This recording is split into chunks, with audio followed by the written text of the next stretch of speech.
Okay. Oh, this is so exciting. You're barely in frame. Oh. I'm also barely in frame. How do I fix this?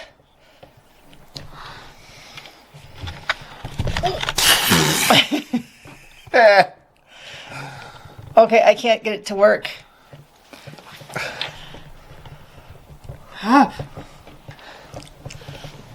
Okay. Is that okay? I don't know. Okay. I can't see it at all. John, do you know what we're doing? OnlyFans? Not an OnlyFans. We're going to do a family vlog. Mostly it's just going to be you and me. Stop it. Here we go. Do you know what we're going to do? An OnlyFans? No, John, you just picked a different answer. No. We are going to do a family vlog. It's going to be, I think we're going to do the whole week and just kind of show people what our lives look like, because I thought we could show an average day, but we don't really have an average day. Well, you tell everybody you smell fire. I tell you you're going to have a stroke.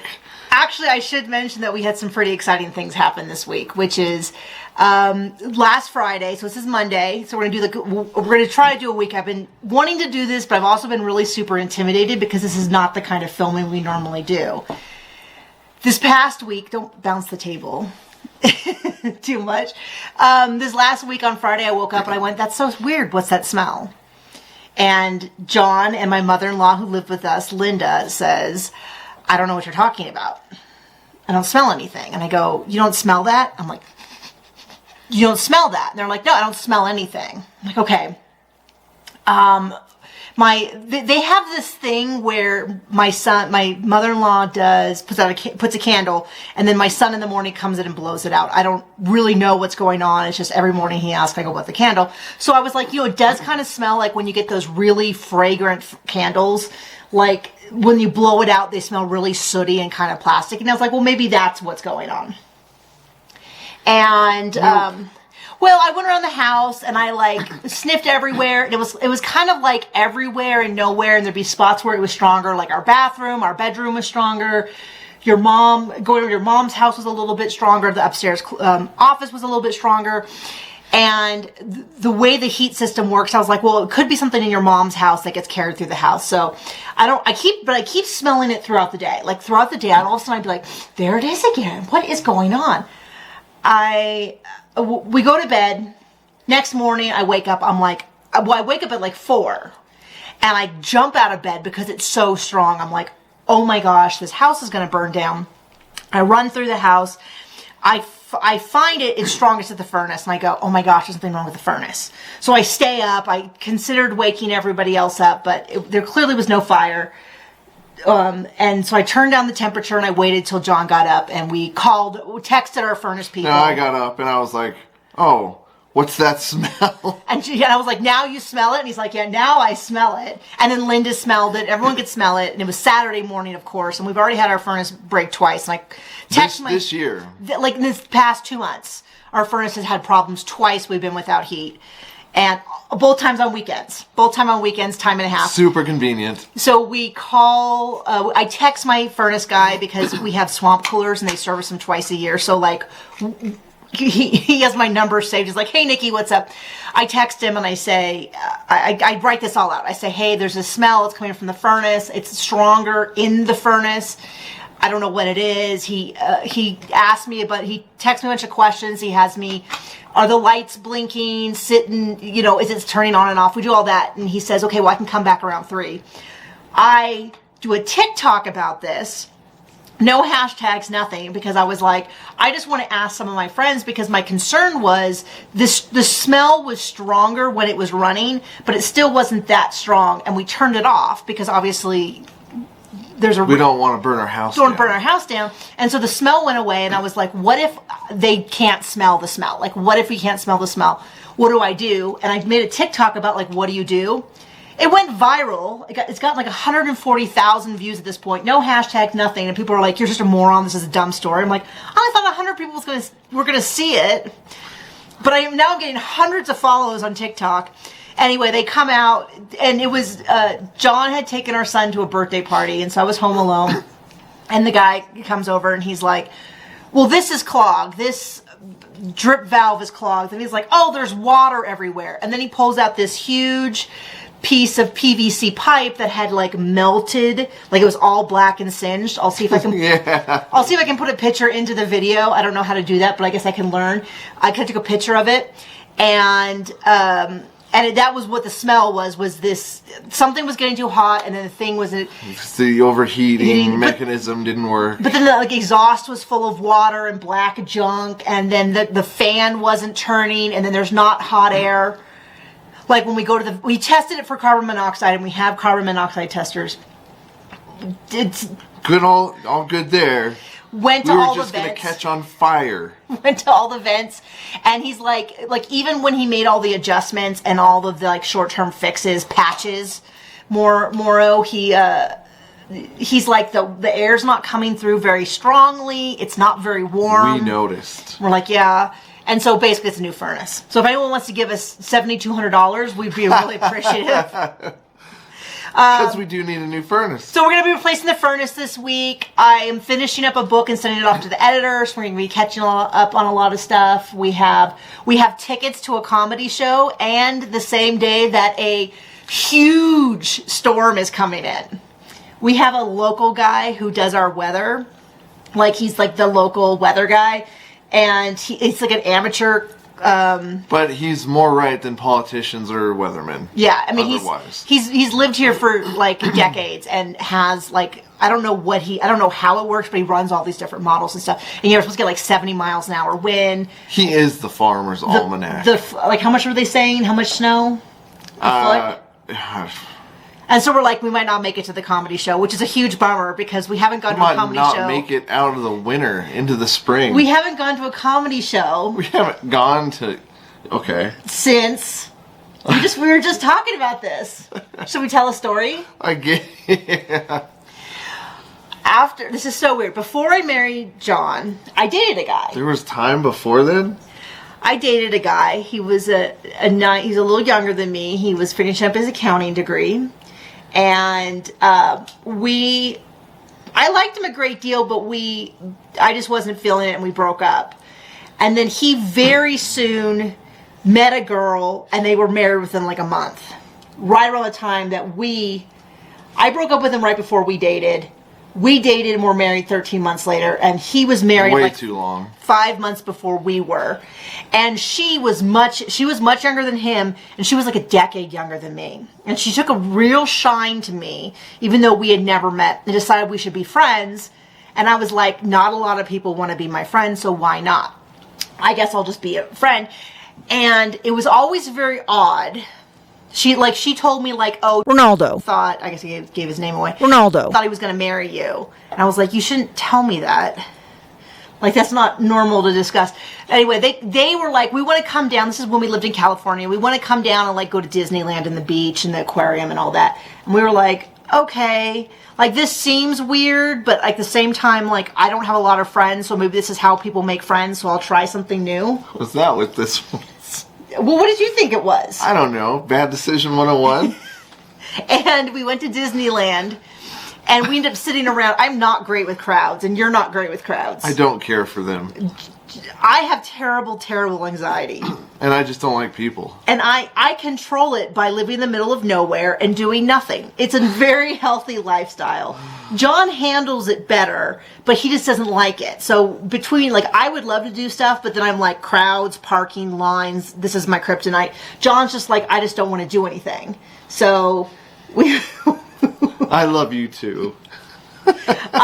So we went to Disneyland with them, and it was kind of like, all I remember is that we sat by the Pirates of the Caribbean for like an hour because they were supposed to meet us there. And finally I like called them, and then she was like, oh, I saw Tinkerbell and had to get in line, and I guess we'll just, and then we bought him all this food. He's like celiac. He couldn't eat anything. Yeah. So we went to Trader Joe, which is always the worst parking lot. We bought him all this food, rice, bread, all that. All this food with them. With them. They were there. They were with us. We bought this food. We said, can you eat this? Yes, I can eat this. We get back.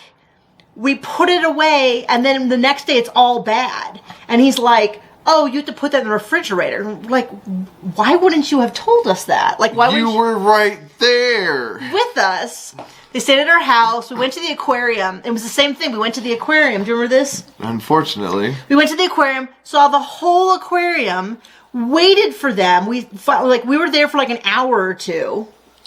We sat at the entrance. 2 or 3. And we're like, okay, we're right by the entrance. Well, an hour passes, and I call her, and she's like, oh, well, we didn't see you at the entrance, so we went in. So we're like, okay, we're going home.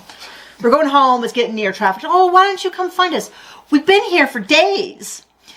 Then we were all into video games. We all played World of Warcraft at the time quite a bit. And she really liked this guy that worked there. And so we all went to his place, and she kept like touching him. Like, I can't show you, like if this is his thigh, she kept going, ah, oh, and like touching his thigh. And John's staring at her like, what is wrong with you? Your husband is right next to you. Yeah, she was sitting between her husband and this guy, and she kept touching him. And John's like, we are getting out of here right this second. I am going to drop kick someone. And he was telling weird stories about hookups he had had. And we were in his apartment. It was like one of those studio apartments with the bed and the kitchen table and the front door were all within touching distance. And he was telling stories about group activities, and she kept touching him. And every time she touched him, John's blood pressure went up like 10 notches. My ex-boyfriend, her husband, did not notice. He's sitting right there. They're all talking, and he does not even notice. Maybe he didn't care. I mean, I dated him. I think he'd care, but he didn't think it was a big deal. And then the last night, John was at the end of his rope. We go to a comedy show. Terrible comedian. The comedian was just so bad. He's like, I didn't prepare any jokes, so I thought Yeah, we could tell, buddy. And so he just sat down and like would say stuff, and people would cheer. And I was like, well, I mean, I'm not saying I agree or disagree, but it's not a joke. A joke has like a premise and a punchline and stuff like this. This is And usually comedians try to be funny. We get to the end, there's always like what do you call it? Like a minimum, like 2-drink minimum or something. So we all had gotten drinks or food or something, and there was 5 or 6 of us. And John puts down his credit card and for an amount or cash or something. We pass it on down. Passes all the way back. We hand it to the waitress. And John's like, I'm done. I'm done with these people. I'm done with this event. I'm done. So I thought. The waitress comes back and goes, I'm so sorry, but it looks like you're like $40 short. And John's like, what is going on? Did someone not put in money? And my ex-boyfriend goes, oh, I don't want to put my credit card down. And John's like, oh, then cash? I don't have any cash. And at this point, I'm like, I'm pissed. Like, I'm so irritated. And you said something like, well, we put our money in and we're going home, or something like that. And I just put it down, turned, and walked out. Yeah, it was like right at the end of the show. And because he was like, well, I don't want to put my debit card down. What was it? Was it that he was worried about getting stolen, or was it worried that he... No, I don't know. It just didn't want to pay, is what it seemed like. So the guy whose leg she kept touching was like, I'll pay and you guys can PayPal or something like that. Some dumb thing like that. I think we had driven together, but John was like ready to leave him. Oh, I was going to, actively. And I'm like, no, we can't abandon them 45 minutes away from home. Their car's at our place. Like, I was all, worried about that. And John's like, I don't care. They can figure it out. They can exactly what book their way home. I don't know. It won't matter. And then they left the next day. Finally, after staying way, way too long. And then 30 minutes later, I get a phone call from her. And you're like... Don't answer it for any reason. We're not answering it. Like a day later, they had gotten... Not a day later. So the message is, oh, well, our car needs something and we don't know if we're going to be able to fix it today and we might need to stay at your place another day. And I was like, do not call them back. So you don't have to tell them no. Just don't. Yeah, and then hopefully they'll get the hint. We got another message like an hour later, like, oh, it's all worked out. We're leaving. Thanks again. And I don't think I ever spoke to them. Because that's again crazy. The whole thing was like, oh, this is why I don't have friends. Because friends are insane. If the friends who are that's not friends. It's like my my sister's ex-husband and crazy family that thought they could stay with my mom forever. So anyway, this is a random story. I don't know if you guys will enjoy that at all. But we are going to show you kind of some aspects of our life. Most of it probably sped up because most of it in and of itself is not, unless you want to watch me edit for an hour or us go on a half an hour walk with the dogs, is probably not going to be that interesting. But we'll take you along for a bit. You can see some of the different aspects of our lives. Thank you. You think so? I don't know. Whatever you think. I think I say it several times. You do. For this particular day, I had an exciting job ahead of me. I needed to finish my book. So I set up my office and decided to film myself while I did some work. As normal for my writing day, I started by checking all my tabs, checking social media, checking in with my friend's Slack group. I think you can even see at some point that I film a TikTok, put on some YouTube videos to watch before I settle in to finish up the book. I had written the entire rough draft. I had a single, very short chapter to put at the very beginning, and then I sent it off to my editor. For those who don't know, my main job, as I think of it, is writing murder mysteries. I write in a genre called cozy mysteries, which are murder mysteries that are most famously exemplified by Murder, She Wrote or Agatha Christie's Miss Marple. They tend to be amateur detectives who use cunning and logic and intelligence to solve the mysteries rather than a police procedural, which might use the law of the land. My particular series that I'm working on is a paranormal cozy mystery, which means there is magic, there is all sorts of fun things to think about. This is the 8th book in my Casino Witch Mysteries series, which some people have read. It starts with the first book is Of Murders and Mages. I finish up the first chapter and I send it off to my developmental editor, who will give me notes on overall story feedback. So things like this scene needs to be deeply developed, this clue doesn't make sense, there needs to be more of this character. She'll do that by the end of the week, give it back to me, and then I'll spend a week making those major changes and any other changes, and then I'll send it back to her, and she'll do line edits, which is where you look at things more line by line. A lot of the feedback I'll get are sentences don't make sense. I've used the word finally 6 times in the past, couple paragraphs, things like that. And then she'll do copy edits, which are things like lay versus lie, there, and there. And then I will send it to someone else who will then do another round of copy edits and proofreading. So there's a lot of work. Even on a self-published book, we do a lot of work to make sure that the reader enjoys our books. I'll also do a lot of admin work this morning, which is checking my Patreon, checking YouTube, all my social medias, and make sure that there aren't questions or comments that I need to make.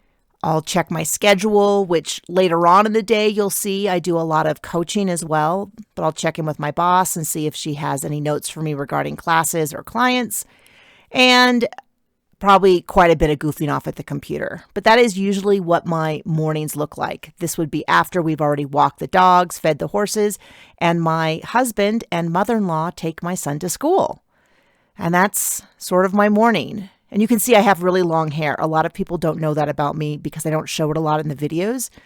And a little secret bit of information you might not know is that some of my earliest fans were men who had a particular interest in women with really long hair. And if you look through a lot of my old videos, you'll see that I'll have like 3 or 4 comments. And one of them will be the same guy who, for the past 8 years, I've had the YouTube channel, asked me to take my hair down, do a hair brushing video, do a hair drop video, stuff like that. So you can see I usually leave my hair up in a braid most days, and you can see that in the video. And you might recognize the location as where I film most of my YouTube videos. That is my actual desk. I have a really small desk because I don't I love a big desk, but I will fill it full of stuff and then I won't get anything done.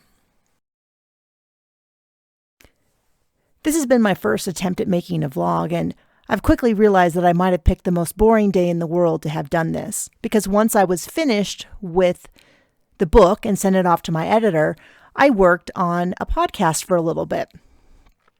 I call this room my recording closet. It's a really odd closet because there's about 1.5 feet of space before the clothes hang, which isn't very functional for a closet because there's shelves behind the clothing and it's all very difficult to get to. But when it comes to making an impromptu sound booth to record audiobooks, it's actually kind of perfect. I have a dedicated computer in here that's hooked up to a microphone you can see over my left shoulder. And I record my audiobooks and edit my audiobooks and also edit other things such as this exact video and a podcast that I'm doing for my boss. Let's record that. I'm just taking some footage where we can talk over. I'll talk over, just be like, this is really meta, but... And tell them how we didn't burn to death in a fire over the weekend. We'll Because your husband was too stupid to listen to you. Well, I think we should do that. Maybe at lunch we'll sit down and talk. Okay. But now the real fun of our day begins. John had to do some errands or chores or something first thing in the morning, so I worked. But now that he's done, we can go ahead and do our favorite thing in the world. Okay, maybe my favorite thing in the world and the thing that John kind of tolerates, which is watching reality TV. This day we were watching the tell-all from season 1 of Sister Wives. You can see that I'm running around trying to get comfortable. John's all settled in, and so is our dog Duke in the background. We have another dog that I don't think ever is visible, but she likes to sleep on the floor, and then a third dog, Pocket, who is sleeping in his heated bed at the other side of the room. I have my notebook out and a little bit of food to snack on. Usually the way it works is that we'll watch the show and I'll take notes about what's happening, and sometimes I'll stop the show to talk to John. And then John will say, save all this for the recap, and then I'll start the show up again.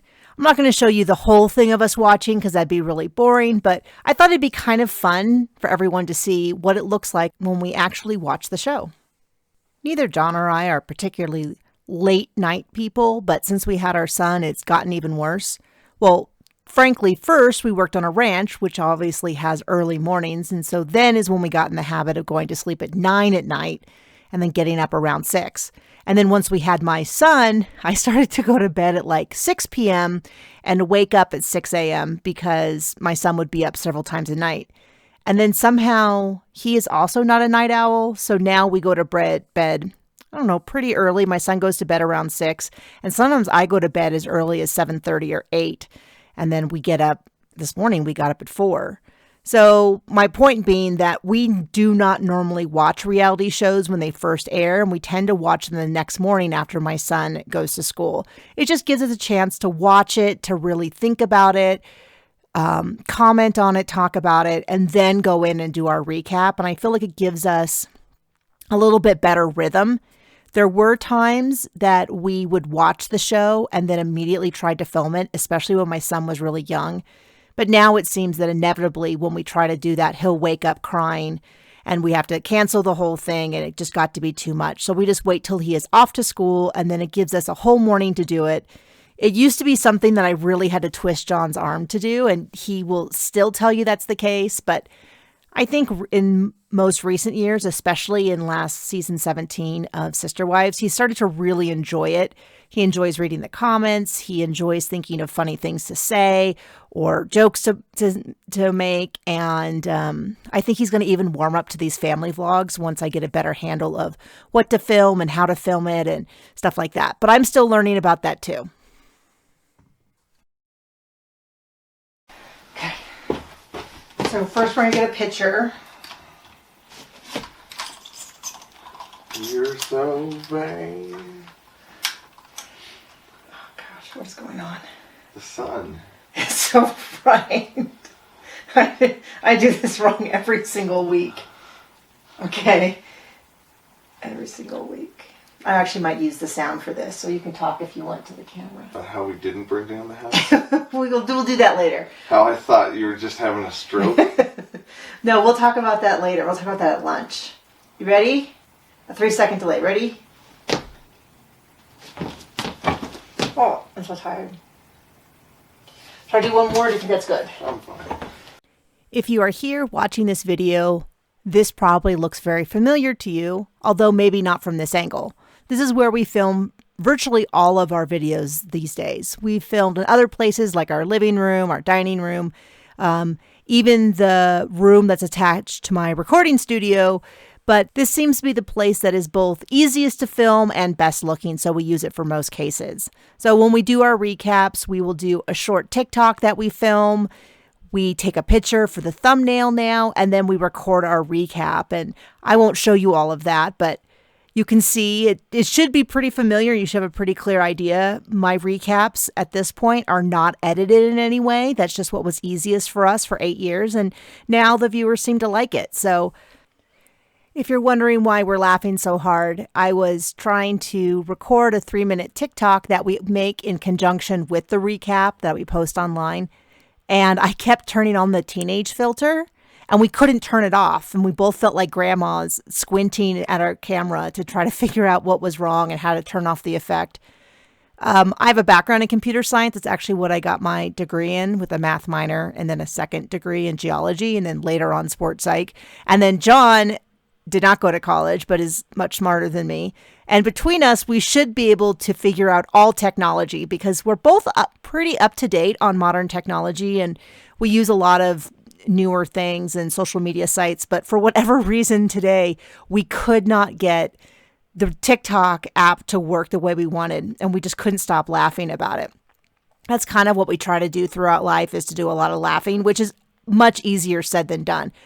But we tend to have, when we tend to have fights, it tends to be very explosive. We both get very upset very quickly. And then we both calm down really quickly and apologize and talk about how we want to do things differently and try to move on.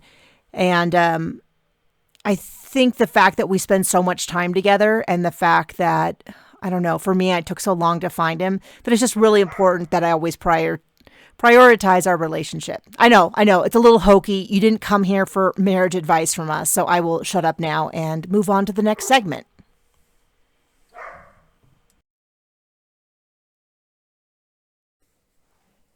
I decided to put the lunch segment, where we told a bunch of stories, at the beginning of this vlog because I knew that was the part that most people would be interested in. Or at least I think that's the case. I actually don't know what people will like.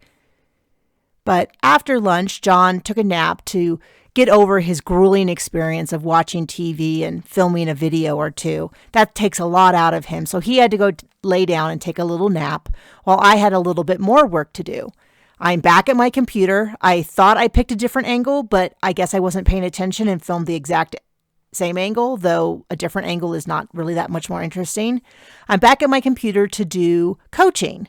So in addition to writing mystery novels, doing YouTube, my third job is I work for a company that does professional counseling, coaching, training for authors. So we don't really teach people how to write books. We teach them how they should be writing books. And we're all, or at least I am, and most of the team are Gallup Clifton Strengths certified coaches. If you work in corporate, you probably are familiar with Clifton Strengths or Strengths Finder or whatever you were taught, things like learner, achiever, input, relator, stuff like that. And we use that as a framework to help authors, or anyone, truthfully, but we mostly work with authors, figure out how they are best set up to learn.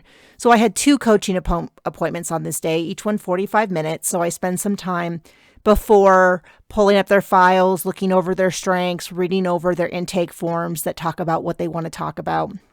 I would never film any of my appointments unless they gave me permission. I have a few authors who would be happy to have me film it, I'm sure, because they would love the free publicity. I work with a lot of amazing authors, anywhere between successful six-figure authors who've been doing it for 9-10 years and debut authors who haven't even published a book yet. It's a really neat way for me to help other people and make a little money on the side as well. I was a coach, or I have been an archery coach for over 20 years, and that's something that I really miss doing. But I just don't live someplace that has a large recurve target population anymore. So it's a little bit harder for me to get students. And this has been a great way to combine my love of writing and books and literature and fiction and all that with having a fulfilling job. I additionally also teach classes online. Same thing. I work for the same company. The company is Better Faster Academy. You can look it up. Better Faster has a hyphen. They have a huge Patreon. They have a large number of classes. So I guess if you're a writer, you should go check it out. I teach the burnout class. It's a great class for people who've either gone through burnout or are worried of burnout, specifically for writers, like I said, but I think it would work for anyone. And that's about it. That's going to be pretty much the end of it. I have one more segment, but you might not be able to watch it because it's a little nauseating.